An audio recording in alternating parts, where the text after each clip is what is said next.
Medford leaders are taking a closer look on what would it take to build a baseball stadium as part of the Creekside Corridor project. Thank you for joining us for Newswatch 12 at 5. I'm Oscar Rodriguez. The mayor says the city is now focusing on identifying a realistic cost and a funding strategy. Newswatch 12's Dale Green explains. We've been focused on the idea of the number. How much does a stadium cost? In my conversations with Mayor Zarosinski, he revealed what could be the biggest obstacle in funding a new baseball stadium. We've developed general known funding sources and potential clearly defined funding sources. Now we've got to get to that due diligence. 90 million was sort of a first go at looking at a stadium. And I think we feel like that might be too heavy of a lift. Zarosinski says that the city is working to identify what an affordable stadium looks like. The concerns you're hearing about, do we dumb it down too far and then we're dissatisfied? Yeah, we don't want to do that. I believe the goal is to try to find a facility that you can have 200 different types of events. Zarosinski also disclosed that while funds from Measure 15238 will go towards a conference center, his hope is to phase in the conference center and baseball stadium together. The real hope is how do we push these together at the same time, knowing we don't really have that kind of control to. U.S. Senator Ron Wyden visited Medford today and shared his thoughts with me about the Emeralds potentially coming to the city. I've been very supportive of trying to get more sports programs into Southern Oregon. It's a natural fit, and I support it.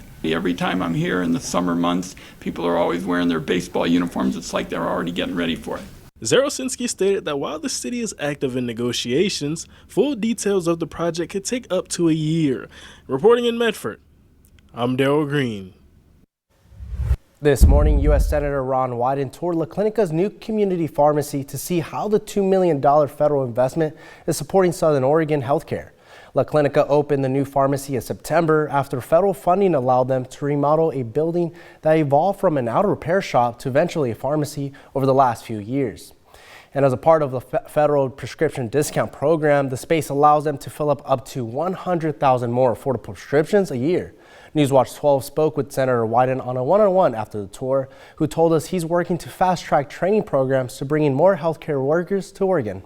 Healthcare workers and small businesses are a natural fit because when you have cuts in Medicaid, as we've seen recently, a lot of those expenses get shifted over to another program. So you really have to bring people together and deal with the cost shift. Wyden also told Newswatch 12 that he's prioritizing funding stability and working with the Finance Committee to look at the next steps for healthcare. This comes after the federal spending bill didn't include extending Obamacare grants, which was a key demand for both Wyden and Senator Merkley. And it's feeling a lot more fall today than yesterday, so we'll take a live look at Medford from the People's Bank on Biddle Road.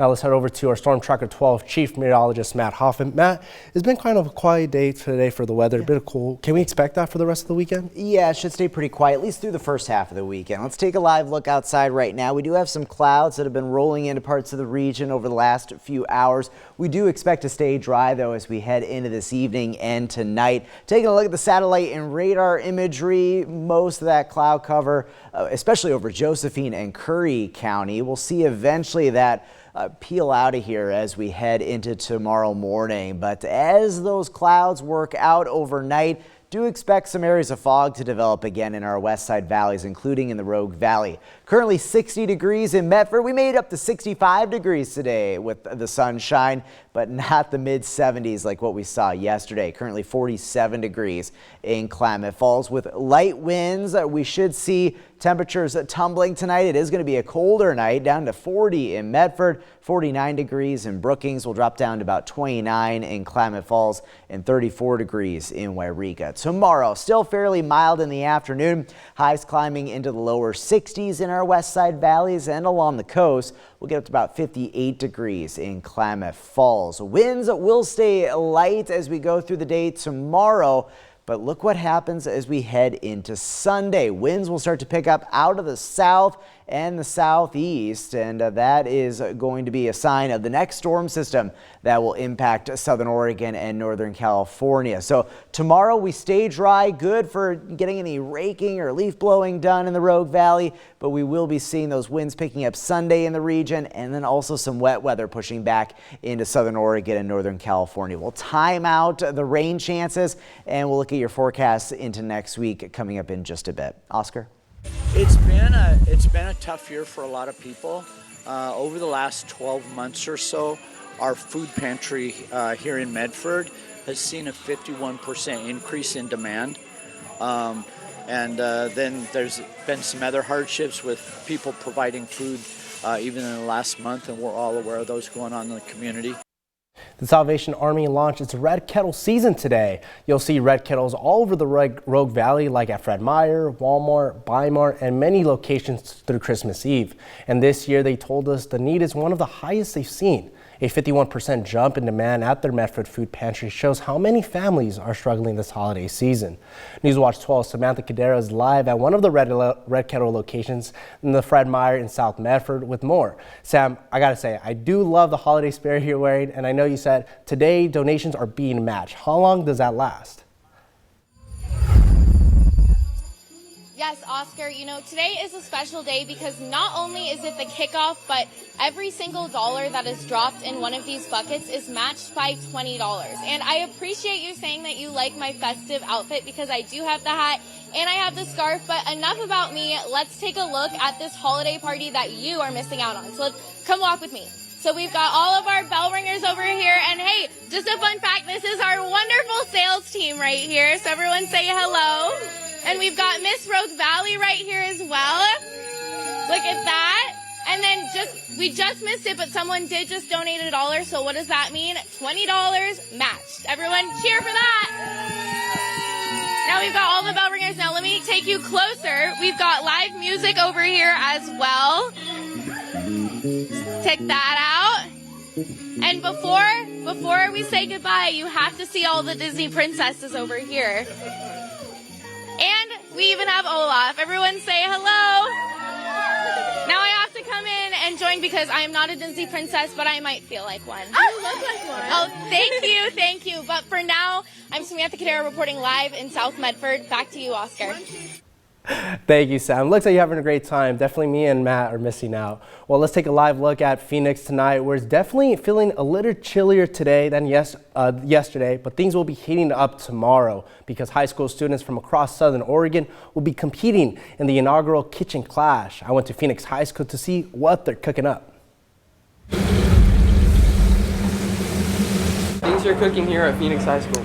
Student chefs are preparing for the first ever Kitchen Clash this Saturday, and they're already prepping for the big competition.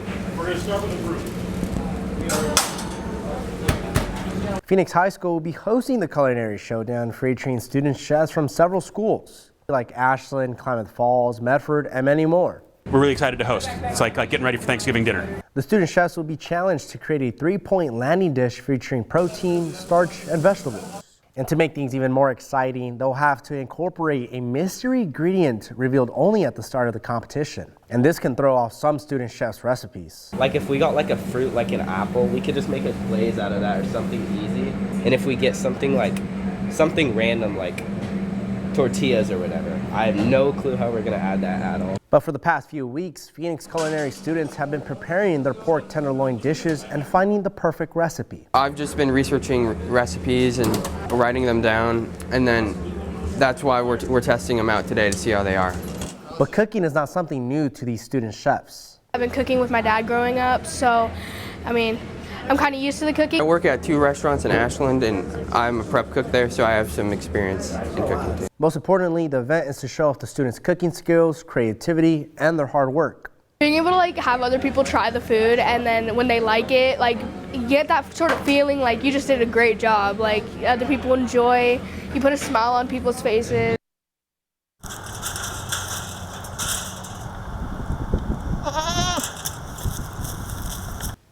These goats are helping the Phoenix Town School District clear weeds, brush, and blackberry bushes, making the Phoenix Town School District's grounds more fire resilient and giving students a hands-on experience with providing vaccinations and practicing preventative care. These goats are also helping improve the grounds without the use of pesticides. We take the babies out to like the elementary. We've taken goats out to the middle school for the students to actually try to get interested in agriculture and animal sciences and things to help grow the program at the high school. Coming up on Monday, we'll have the full story on these goats and show you how they aren't only a staple in the school district, but in the Phoenix Talent community as well. And high school football playoffs continue tonight, and we still got a bunch of teams fighting for titles. Joining us live from Crater High's Newswatch Total Sports, Luke Dolden. Luke, we're set for another exciting night of action, right? And we are going to have a conference matchup tonight. What can you tell us?